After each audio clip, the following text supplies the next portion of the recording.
côté Digitech sur la plateforme donc enseignant.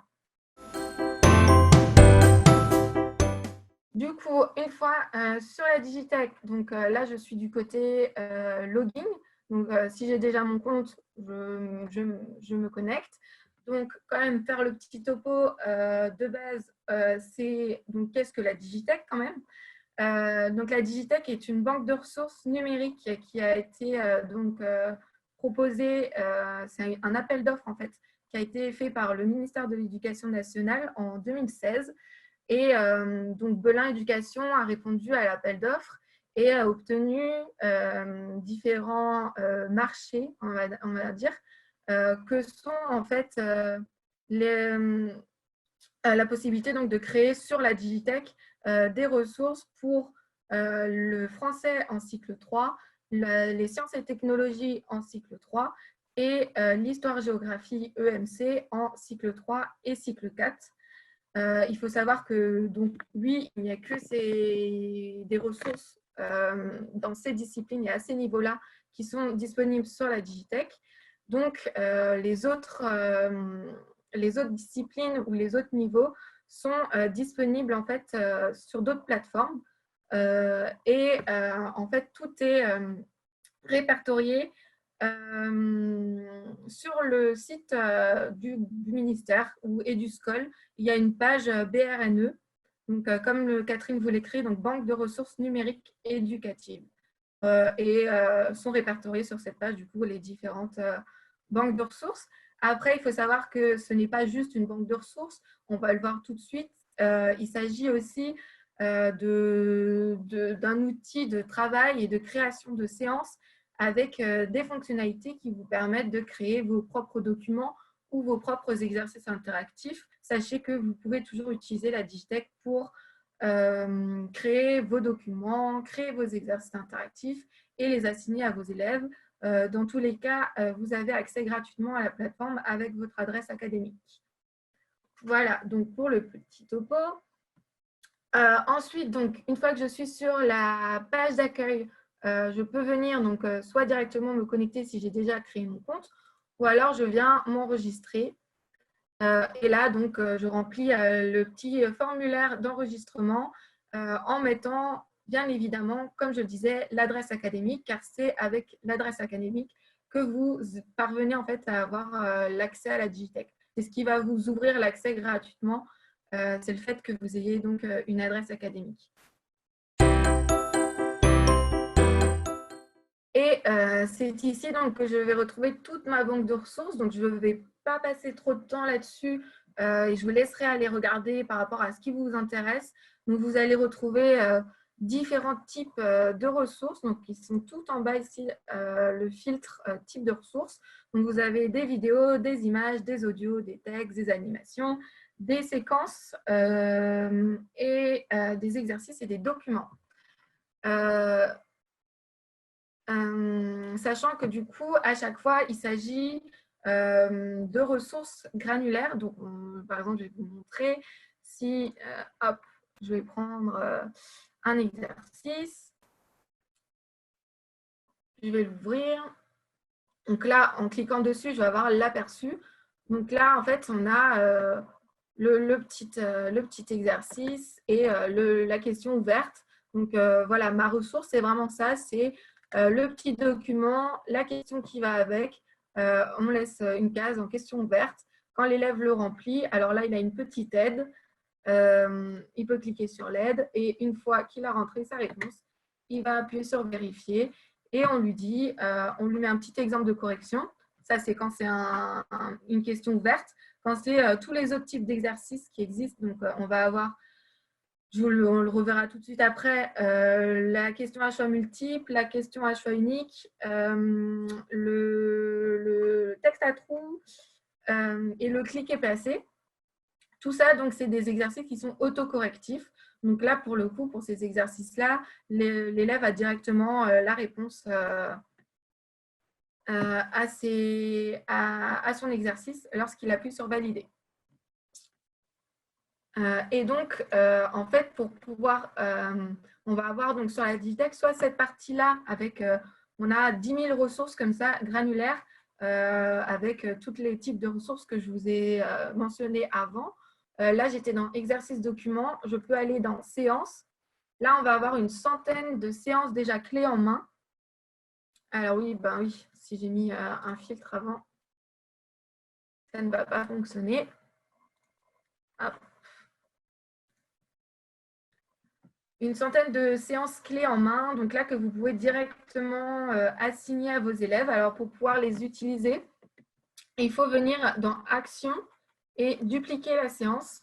Et après, on verra ensuite comment marche une séance, mais après, tout fonctionne toujours de la même façon. Donc voilà, pour pouvoir l'utiliser directement et pour pouvoir la voir, c'est pareil, on clique dessus. Et comme ça, on va voir un peu, donc à chaque fois, on a une première page avec les objectifs de la séance, etc.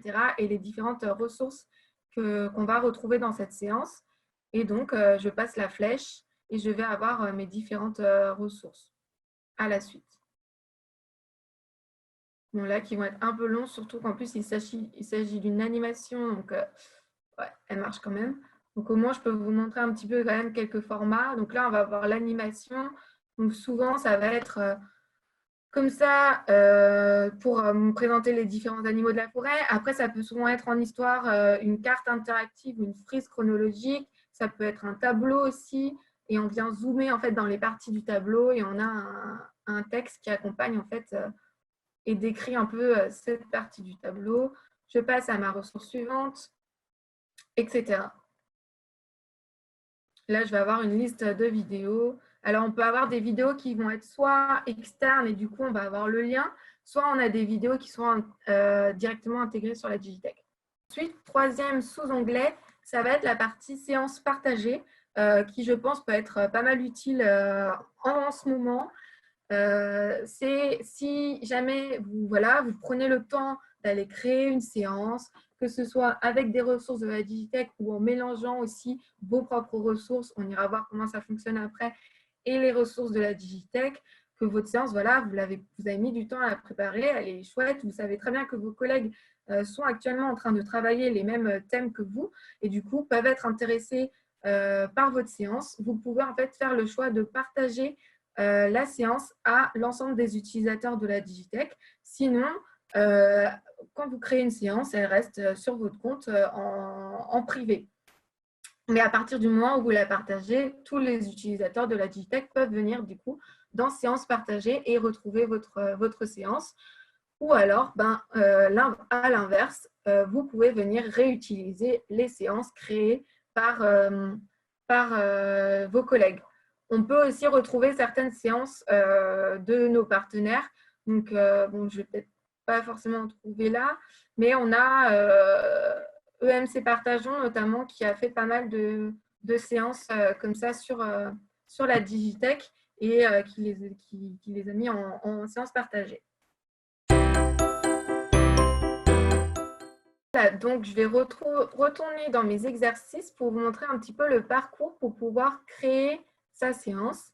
Sachant aussi que la petite étoile ici, c'est pour mettre les ressources qu'on aime bien et qui nous seront peut-être utiles après pour créer notre séance dans nos favoris. Donc là, je mets mes ressources dans mes favoris et je viens cliquer ici dans afficher mes favoris pour pouvoir retrouver l'ensemble de mes favoris. En revenant dans exercices et documents, je vais venir donc créer une séance à partir de plusieurs ressources de la Digitech, mais aussi, on va le voir, à partir de mes propres ressources ou créations. Donc, je viens appuyer sur le petit plus ici et je fais mon petit marché. Ça va marcher un peu comme un outil de e-commerce. Je fais mon petit panier ici et dans mon panier, je peux directement supprimer si je me dis au final, ah non, j'ai trouvé mieux, en fait, celle-là, je ne vais pas la garder. Et je vais prendre plutôt l'autre source. Et une fois que ma sélection me convient, je viens appuyer sur « Voir ma sélection ». Ici, j'arrive dans mon outil de création de séance. Donc, on va lui mettre un titre, on va lui mettre une description. Donc là, plutôt la consigne globale de la séance ou alors, comme nous, on a pu le faire sur nos séances, mettre les objectifs, mettre peut-être exactement quelles ressources l'élève va trouver dans cette séance, essayer de mettre peut-être le plus d'éléments utiles à l'élève voilà, dans cette partie-là, description. Ensuite, ce que je vais pouvoir faire, c'est déjà venir reclasser dans un ordre qui me convient les différentes ressources que j'ai sélectionnées, sachant que c'est vraiment dans l'ordre dans lequel elles sont qu'elles vont apparaître après du côté de l'élève. Donc, on va faire en sorte que l'ordre soit cohérent. Ce qui est aussi possible de faire, c'est de venir justement cet exercice. Je peux aussi venir le créer automatiquement. Alors, je vois juste la question, je tourne vite ma tête, j'essaie de suivre un petit peu de temps en temps. Est-ce que la Digitech marche aussi pour le lycée au point de vue des ressources? Et non, du coup, ça ne va pas être trop adapté au lycée, je pense. Après, vous pouvez toujours regarder et peut-être trouver quelques ressources qui sont adaptées, notamment si on regarde les ressources en histoire-géographie pour le cycle 4, pour la seconde, elles peuvent peut-être être réutilisables en modifiant les questions, etc. Mais par exemple, une vidéo, une image, une carte, une frise chronologique, etc., peut toujours être utilisable. Il faudra peut-être juste modifier finalement les questions, etc., et aller un peu plus loin dans l'utilisation de la ressource. Du coup, j'étais en train de créer mon exercice. Donc, je lui mets un petit titre et là, j'arrive donc dans mon outil de création d'exercices et je vais avoir donc les différents types d'exercices que je peux créer. Et non, là, je viens de lire, il n'y a pas d'équivalent pour le lycée. Et pour le cycle 1, il me semble que non, c'est encore… pour le cycle 1, c'est vraiment plus compliqué encore, je pense. J'avais déjà la question par mail il y a quelques jours. Pour le cycle 2, le fin de cycle 2 peut être utilisé, je pense. Pour le cycle 1, c'est vraiment trop complexe, même juste l'outil pour l'élève, ça va être un peu trop complexe. Après, pour le lycée, voilà, vous avez quand même toujours, en tout cas, les outils de création. Vous pouvez venir créer tous vos exercices et créer tous vos documents. Voilà, c'est ce qu'on peut vous proposer actuellement. Mais oui, on ne peut pas forcément… voilà, je laisse Catherine répondre, du coup, c'est très bien. Alors, du coup, pour créer mes exercices, je viens cliquer sur les différents boutons ici à chaque fois. Donc, c'est un type d'exercice. Donc, par exemple, je veux créer une question à choix multiples. Je viens écrire l'énoncé de ma question. Je ne vais pas la terminer. Donc, après, ici, j'ai automatiquement mon exercice qui se crée à droite et qui apparaît vraiment comme il apparaîtra du côté de l'élève. Je viens rentrer différentes réponses, une ici, puis je me dis, hop, je rajoute aussi encore une troisième réponse et une quatrième. Ensuite, ici, je viens cocher mes bonnes réponses et je peux, en appuyant ici dans paramètres de la question, venir ajouter du coup des paramètres. Donc, soit je mélange ou non les réponses. Je peux venir mettre des points différents à mes réponses. Je peux venir mettre une observation, voire plusieurs observations, sachant que le 0 à 100, c'est le pourcentage de réussite de l'exercice. Donc, par exemple, si je mets une observation de 99 à 100, ça va être mon élève, il a tout réussi son exercice. Donc, je vais lui mettre une observation, bravo, c'est réussi, etc. Après, si je lui mets une observation entre 0 et 50%, c'est que ce n'est pas encore tout à fait acquis. Donc, je peux lui dire, soit je lui mets la correction, soit je lui dis d'aller réviser tel chapitre, tel document, etc. Voilà. Et vous aurez aussi à chaque fois, donc, comme je vous ai montré avant dans l'exercice, l'outil aide. Donc ici, je viens ajouter du texte et directement, j'ai ma petite bulle. Ensuite, l'élève, il vient, il rentre ses questions. Donc, vous pouvez faire le test directement ici à droite. Je fais l'exercice, j'appuie sur valider et j'ai ma réponse, donc l'autocorrection. Je peux comme ça ajouter à la suite différents exercices. Voilà, je peux continuer, remettre une question à choix multiple, mettre une question une question ouverte, ensuite mettre un texte à trous.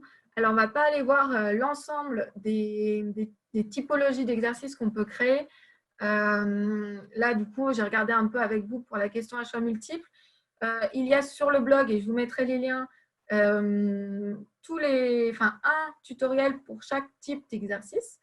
J'avais fait un webinaire l'année dernière qui a été enregistré. Je vous mettrai le lien aussi pour le retrouver. C'était un webinaire 100% sur les exercices interactifs et la création d'exercices interactifs. Vous pourrez regarder ce webinaire-là pour vraiment, voilà, si vous avez envie de créer votre propre séance, pouvoir vous perfectionner de ce côté-là. Je vous laisserai regarder ça et je serai toujours disponible par mail s'il y a la moindre question. Donc, une fois que j'ai créé mon exercice, autre petit quand même, petit détail à donner quand même, c'est que vous pouvez toujours venir réutiliser les questions que vous avez déjà créées. Donc, si vous allez venir créer plusieurs fois des exercices, ou si vous prenez le temps d'en créer une fois un ou une fois un exercice dans chaque typologie, ça peut vous servir un peu de canevas. Et ensuite, à chaque fois que vous voulez refaire un exercice, vous venez réutiliser l'exercice que vous aviez déjà créé en cliquant ici dans réutiliser une question. Et là, vous retrouvez toutes les questions, tous les exercices que vous avez déjà créés. Et vous pouvez donc partir de l'exercice que vous avez déjà créé pour créer votre nouvel exercice. Ah oui, désolée Nathalie, oui, pour la maternelle, ça va être vraiment très complexe. Les petits c'est vraiment pas du tout adapté, je pense, pour les élèves de maternelle. Désolée. Mais merci à vous quand même d'être venu. Et donc, je continue. Après avoir créé mon exercice, une fois qu'il est OK, je le valide et je reviens dans ma séance. Cette séance, je peux encore continuer à lui ajouter du contenu. Je peux venir lui ajouter un document qui fait partie de mes propres documents, donc que j'ai sur mon ordinateur. Sachant qu'il faut quand même toujours faire attention à la taille du fichier et ne pas mettre un fichier qui soit trop conséquent. Si jamais le fichier ne s'importe pas, que ça ne marche pas, c'est vraiment parce que la taille du fichier est trop grande. Et autre chose qu'on peut encore faire, c'est créer son propre document. Et je dirais que c'est ici, si jamais vous voulez faire une ressource en important votre propre vidéo, votre propre image, si vous voulez, ou alors si vous n'avez pas la vidéo, mais que vous avez trouvé une vidéo sur Internet ou que vous voulez utiliser un site Internet, mettre le lien dans votre séance, ça va être avec cet outil-là. Donc, en fait, ça marche comme un outil de traitement de texte. Je viens mettre le titre de ma séance, je viens lui ajouter un paragraphe. Dans le paragraphe, par exemple, c'est ici que je viendrai, en écrivant un mot, le surligner et appuyer ici sur « Insérer un élément ». Ça va être donc un lien. Et c'est comme ça donc, que je peux insérer un lien donc, dans ma séance. Autre chose, je peux venir ajouter une image, comme je disais, un fichier audio ou une vidéo. Et après, tout fonctionne donc comme l'outil de traitement de texte. Je gère mon texte, je l'aligne, le gras surligné, etc. Vous pouvez vraiment créer une séance ou en tout cas un document comme vous le souhaitez. Et ensuite, donc, pareil, je reviens en arrière quand mon document est fait et je reviens donc toujours dans ma séance.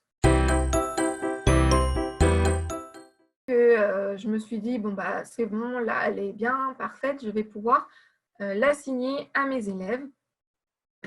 Et donc, on va pouvoir aussi parler après de toute la partie élèves, création d'élèves, etc. Je vais juste faire l'assignation et on va passer à cette partie juste après. Donc, je valide ma séance. Et je vais procéder à l'assignation sur le compte de mon élève ou de mes élèves. En l'occurrence, moi, j'envoie toutes mes séances au même élève.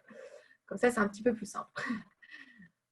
Alors, quand j'ai fait mon assignation, je pense il y a quelques points quand même sur lesquels il faut être assez vigilant. Ça va être déjà la date de début de l'assignation. Donc, faire attention qu'elle soit quand même bien ultérieure à la date actuelle, quoi, de création. Donc voilà, on va dire le temps que je vous présente d'autres choses encore. À 15h10, ça devrait être bon. Ensuite, on a la date pour ça va être donc la date de rendu de la séance, donc la date à laquelle l'élève ne pourra plus modifier sa séance et vous, par contre, vous récupérerez la séance et pourrez avoir accès en fait à la correction. Donc voilà, on va dire qu'elle est à rendre pour le 20. Et la date, ensuite, troisième date, la date de consultation. Donc là, par contre, c'est la date jusqu'à laquelle la séance va rester sur le compte de l'élève. Il ne pourra plus la modifier parce que, en tout cas, il ne pourra plus la modifier si la date de rendu est passée. Par contre, il pourra toujours accéder à toutes les ressources que vous avez mis dans cette séance. Donc, si par exemple, vous avez mis des documents, des images, des vidéos, etc., que vous pensez que ça peut être utile tout au long de l'année encore à l'élève, que c'est intéressant qu'il garde en fait une trace de cette séance sur son compte, vous pouvez lui mettre en fait en consultation pendant toute l'année. Donc là, je vais mettre en avril, n'importe quand. Voilà. Ensuite, on doit aussi choisir le type de séance. Donc, soit on crée un entraînement, soit on vient créer une évaluation avec donc d'autres paramètres encore à rentrer pour l'évaluation, donc qui sont la durée de l'évaluation, le fait de si on autorise ou non l'élève à faire l'évaluation plusieurs fois, sachant qu'il ne faut pas oublier qu'on est quand même toujours sur du numérique avec des problèmes de connexion. On ne sait jamais si l'élève peut faire une mauvaise manip, appuyer sur la croix et fermer tout. Et finalement, si on lui dit qu'il n'a plus le droit de revenir faire l'évaluation plusieurs fois, il ne pourra plus s'y reconnecter si, sans faire exprès, il s'est déconnecté. Donc, peut-être privilégier quand même de mettre que l'élève peut revenir sur son évaluation plusieurs fois. Voilà. Ensuite, donc, autre option, ça va être d'autoriser ou non à l'élève de voir les bonnes réponses. Donc, ça veut dire, une fois qu'il appuie sur vérifier, est-ce que l'exercice reste toujours autocorrectif ou est-ce qu'on attend que l'évaluation entière soit terminée, etc., pour qu'il puisse avoir les réponses. Et là encore, du coup, la troisième option, c'est autoriser l'élève à voir les résultats avant la date de rendu. Donc, une fois, par exemple, qu'il termine son évaluation, est-ce qu'il peut avoir directement la correction, enfin, en tout cas les résultats, ou est-ce qu'il doit attendre que ce soit terminé et qu'il ait rendu donc, sa copie, sa séance à l'enseignant. On va faire plutôt en mode entraînement pour aujourd'hui. Ensuite, on choisit donc son groupe d'élèves ou ses élèves. On va voir juste après comment ça fonctionne. Alors moi, je l'assigne donc à un seul élève, c'est Baptiste. Hop, il va recevoir ma séance. Et une fois que j'ai sélectionné donc, mon groupe d'élèves, mon élève, je lui assigne ma séance. Donc, prochaine étape pour nous. Ça va être donc, comme je disais, d'aller voir un peu comment ça se passe du côté de mes élèves. Alors là, il va y avoir deux options. Soit vous êtes votre établissement est rattaché au GAR, donc gestionnaire de ressources, gestionnaire académique de ressources, qui permet en fait de faire le lien entre votre ENT et les banques de ressources numériques. Du coup, dans ce cas-là, vous n'avez pas besoin de créer vos élèves. Ils vont être directement importés dans votre compte Digitech. Par contre, il faut que tous vos élèves se soient connectés une fois via le GAR, du coup, via leur ENT, à leur compte Digitech pour que leur compte apparaisse sur votre compte à vous. Donc, il faut bien dire à chaque élève d'aller se connecter une première fois à son compte et ensuite, vous pourrez leur assigner une séance. Ça, c'est pour toute la partie des établissements qui sont affiliés au GAR. Pour ceux qui ne le sont pas encore, on va avoir donc besoin de venir créer sa classe d'élèves ou ses classes. Il faudra du coup réitérer la petite manipulation. Donc, pour le coup, je viens donc appuyer ici sur « Ajouter un groupe ». Et je viens créer le nom de mon groupe. Donc, bon, je ne vais pas le faire maintenant parce qu'en fait, vous voyez que je fais beaucoup de tests tous les jours et que j'ai énormément de groupes déjà et je pense que je ne vais plus m'en sortir. Mais vous créez votre groupe. Une fois que vous avez créé votre groupe, il apparaîtra ici à gauche. Vous viendrez dans ce groupe-là. Par exemple, voilà, mon groupe 1 est vide. C'est parfait. Donc, j'ai créé mon groupe 1 et dans mon groupe 1, je vais venir inviter des élèves. Donc, soit j'avais déjà créé des élèves, je peux réutiliser les élèves que j'ai déjà créés. Ça va être pour plutôt une deuxième étape. C'est que mes élèves peuvent faire partie de plusieurs groupes. Donc, je peux créer un groupe classe et dans ce groupe classe, créer des sous-groupes par rapport à, voilà, si je veux faire des groupes de niveau, si je veux faire des travaux de groupe, etc. Je peux après reprendre mes élèves et les affilier à d'autres groupes. Là, on va aller voir comment donc créer les comptes de nos élèves. Donc, en fait, il suffit de venir entrer un pseudonyme pour chaque élève. En fait, ça peut être tout simple. Vous pouvez en fait venir copier-coller la liste de vos élèves. Il faudra quand même plutôt ne pas laisser d'espace. Donc, par exemple, vous pouvez prendre nom, prénom de l'élève, tout attaché. Par exemple, vous prenez juste le temps de le faire sur un Word.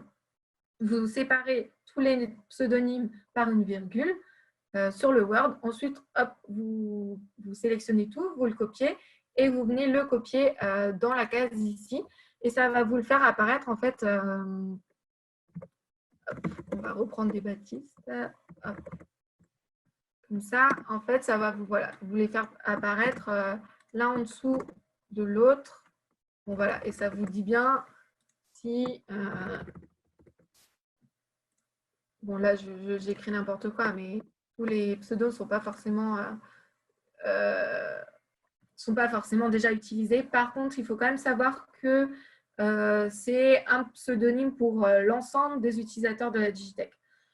Donc, il est quand même possible qu'il y ait des pseudonymes qui soient déjà utilisés. Donc, pas hésiter à rajouter des numéros ou quelque chose qui pourrait un peu singulariser un peu le pseudonyme. J'appuie sur « Valider ». Et voilà. L'ordinateur donc me crée automatiquement le mot de passe de mon élève, sachant que là, j'ai directement un mail dans ma boîte mail avec ce tableau-là, donc pseudonyme plus mot de passe, que j'aurai juste à après donner, voilà, ça vient d'arriver, que j'aurai juste à transmettre à mes élèves. Ensuite, du coup, on voit bien que là, mon mot de passe est un peu complexe. Si jamais vous trouvez que c'est un peu compliqué de donner ça à vos élèves, vous pouvez venir ici sur chaque élève, appuyer sur « Modifier le profil » et là, vous rentrez directement un nouveau mot de passe, vous le sauvegardez et voilà, vous avez modifié le mot de passe. Donc, même si, par exemple, aussi au cours de l'année, etc., votre élève a perdu son mot de passe, vous allez comme ça, il n'y a pas besoin de faire quoi que ce soit comme ma demande de modification de mot de passe. Vous entrez juste directement le nouveau mot de passe, vous le sauvegardez et le mot de passe est modifié. Autre petite chose encore à regarder ensemble du côté de l'enseignant et après on ira voir un peu à quoi ressemble la séance du côté de l'élève, c'est le tableau de bord. Donc dans le tableau de bord, je retrouve tous mes élèves. Et par exemple, on va aller voir Baptiste. Et donc là, j'ai un aperçu du travail de mon élève, un aperçu un peu rapide. Si je clique dessus, je vais avoir un aperçu un peu plus détaillé. Donc là, je peux voir aussi quand est-ce qu'il a travaillé ou non sur la Digitech. Là, je vois aussi les différentes séances qu'il doit réaliser en cours. Bon, le score n'est pas disponible encore parce que du coup, la date de rendu n'est pas passée. Mais je vois par exemple que sur cette séance-là, il a réalisé les 4 exercices sur 4. Enfin, en tout cas, il les a ouverts, il ne les a pas réalisés, à la différence. Là, par exemple, il a ouvert les 4 ressources et il a réalisé un exercice. Donc voilà, la différence, ça va être que là, on va avoir exercice plus ressources. Et là, on va avoir que les exercices. Donc, est-ce qu'il a réalisé ou non son exercice? Et ensuite, on va aller du côté des corrections. Donc, c'est là où je vais recueillir toutes les corrections à partir du moment que la date de rendu donc, de la séance est passée. Donc, l'élève ne peut plus aller modifier son exercice parce qu'il est revenu sur votre compte à vous. Alors, ça peut mettre un petit temps à charger, surtout que moi, j'ai plusieurs corrections que je n'ai jamais corrigées. Donc, normalement, elles mettent un petit peu de temps à charger, encore plus peut-être là, voilà, elles arrivent. Donc, là, je recueille donc mes corrections. Je clique dessus pour pouvoir les voir. Et que ce soit les exercices en question ouverte, par exemple, qui nécessitent une correction vraiment de l'enseignant, ou que ce soit un exercice à choix multiples, enfin n'importe quel autre exercice qui est autocorrectif, par exemple. Dans tous les cas, vous allez recueillir la séance complète. Comme ça, vous pouvez aussi voir finalement où l'élève s'est trompé, ou s'il a eu tout juste, s'il s'est trompé, etc., quel score il a obtenu.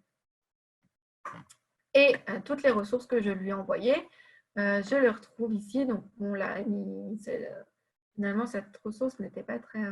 Mais là, bon, il n'a pas fait... je ne m'amuse pas à faire tous les exercices pour Baptiste, tous les exercices que je lui envoie. Donc, en fait, il regarde souvent ces exercices, mais il ne les fait pas. Mais s'il l'avait fait, j'aurais vu les réponses qu'il a rentrées.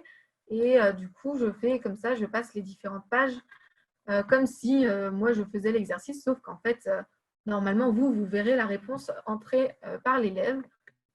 Ensuite, je clique sur « Corriger ». Oups. Alors, voilà. Je vois donc bien sûr qu'il y a eu 0 réponse. Mais normalement, c'est là où vous verrez aussi les différentes réponses. Je lui mets une note. Donc, tout de suite, ça se marque comme vu. Donc, après, je retrouverai cette correction-là du côté de mes corrections corrigées. Et si je veux lui marquer un petit commentaire, je peux appuyer ici dans « Commentaire », je lui marque un petit commentaire et je peux lui renvoyer donc ma correction avec mon commentaire. Dans ce cas-là, ma correction, après, je la retrouverai dans « Correction envoyée ». Donc, du côté de mon élève, donc, il reçoit uniquement les séances que je lui ai assignées. Pardon. Et donc, il va voir en fait avec le petit bandeau nouveau si c'est une nouvelle séance ou non. Là, on voit aussi, donc, il a bien fait ses séances. Elles sont à 100% dans l'état d'avancement. Et ok, c'est parfait du coup. Merci beaucoup. Donc, c'est bon. Le son fonctionne toujours. Très bien. Et du coup, je vais aller commencer une séance. Comme ça, on va voir un petit peu comment ça apparaît du côté de l'élève, puisque l'élève a un outil un peu de visionnage, on va dire, de l'exercice, un peu différent que l'enseignant, parce qu'en fait, il va avoir ici plusieurs outils, et notamment tous les outils d'accessibilité vont être donc disponibles du côté de l'élève. Donc, l'élève peut venir en fait modifier la police de toutes les ressources. Vous voyez, même un texte peut être modifié. On peut modifier la taille de la police, on peut modifier le contraste de ma ressource. Voilà, je peux aussi venir, là mon texte, je peux venir mettre en couleur, alors,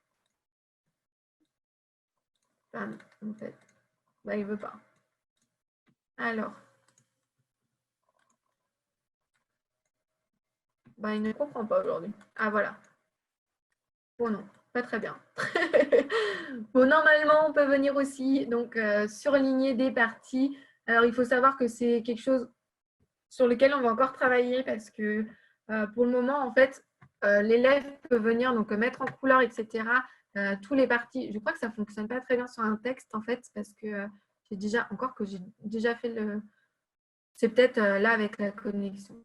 Mais en fait, à partir du moment où il referme son outil et qu'il va cliquer ailleurs, le petit dessin disparaît. Mais normalement, ce sera une amélioration qu'on va faire dès que possible. Par contre, vous avez peut-être pu voir, quand je surligne aussi mon texte, je peux le mettre hop, en couleur.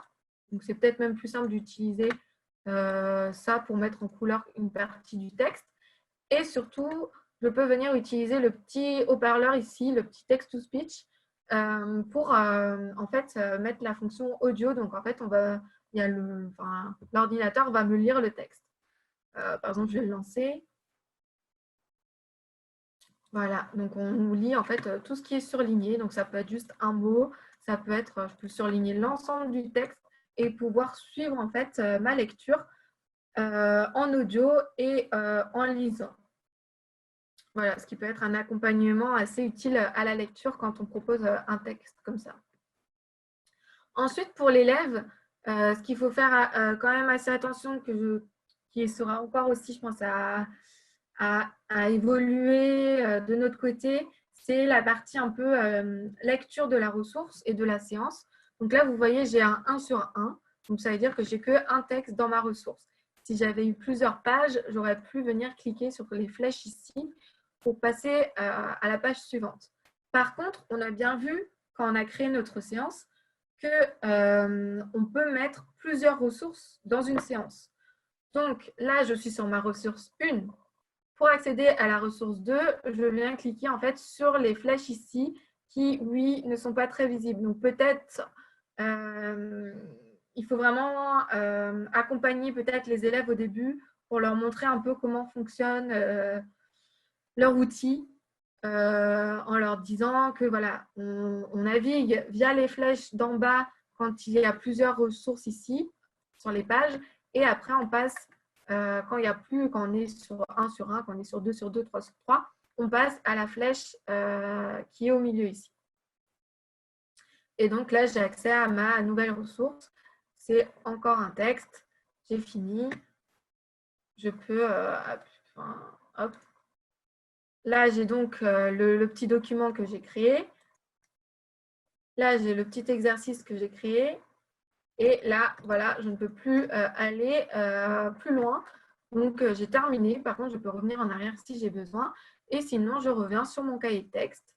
Et là, je vois bien que ma séance, je ne sais pas. Bon, là, j'ai donné le même titre à toutes mes séances. C'était malin. Mais voilà, en tout cas, elle est finie comme les autres, mais je ne sais plus exactement laquelle c'était d'ailleurs.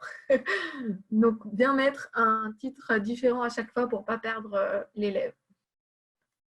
Et par contre, donc, vous voyez qu'ici, il y a le petit bouton corriger. Donc là, ce sera une fois, comme on a vu, une fois que vous avez corrigé et renvoyé la correction à votre élève, l'élève peut donc avoir accès à son corrigé ici. Et pour tout ce qui est séance encore consultable, mais qui a été rendue, donc qui ne peut plus être modifiable par l'élève, je vais les retrouver dans mes anciens devoirs.